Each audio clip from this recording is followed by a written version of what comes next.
everyone, and welcome to the final installment of our Bold and Courageous Conversations series. First of all, I'd just like to say it's been a pleasure to serve under the G. Allen Battle HIV Outreach Internship Program under the past few months. With this campaign coming to a close, we thought it would be prudent to hold a final conversation within which we will discuss a few HIV/AIDS related topics that we feel would be good to leave off on. Starting with our first question. What are some tips we suggest to urge young adults ages 18 to 30 to practice frequent testing? I know I would have to say you should go with a friend. I know whenever I went to get tested, I go with a friend, and so that way we can make a practice out of it, and making, just going with somebody helps, because it takes a lot of the nerve off. It helps you just relax, and you have a support system there. Right. Yeah, you got someone to just bounce some of your anxieties off of and all that. Just good to have someone else there. I agree. I would suggest before just even taking people with you to get tested, I feel like people or younger generation, we need to realize that sex education is a big deal. Mm-hmm. A lot of people get in these relationships and get in these, entanglements or whatever you want to call it. I think that's as close of a term we can come to. Okay. I feel like we don't bring awareness to important stuff as far as have you ever been tested? What is your status? Yeah, things like that. Because a lot of these young people, right, they're coming out of high school, right, and if they've had any sexual education at all, it was abstinence only, most likely. And that's just not feasible. That's not a feasible method of educating people about sex. Because we're all human. We're natural creatures, and we are beholden to the rules of the natural world. And one of those rules of the natural world is that we have the urge to reproduce. I agree. So sex, just being aware of sex education, just all areas of sex education as far as STDs or anything that falls under the line of sex education. Mm-hmm. Right.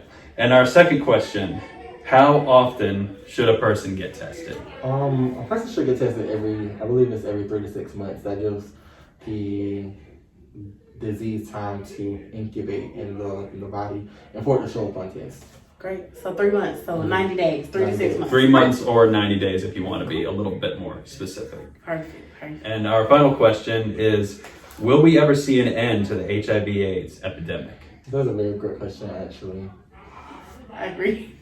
I don't think we will ever see an end to HIV. I feel like, as far as awareness, prevention, and education, we can just be more potent with what we're putting out to the people. I feel like, again, going back to education, I feel like the best way to trigger, kids at a younger age is getting them while they're in high school. Yes. Let them know what an STD is, how to use a condom, things like that while they're in high school. Yeah. So I don't think we'll see it end, but we can definitely be hopeful about it. At least until the last patient who has HIV is gone. Because by the CDC's definition, an epidemic or a disease will only be truly eradicated from the human population when there's literally no patients left. And we've really only succeeded with one disease, and that's smallpox.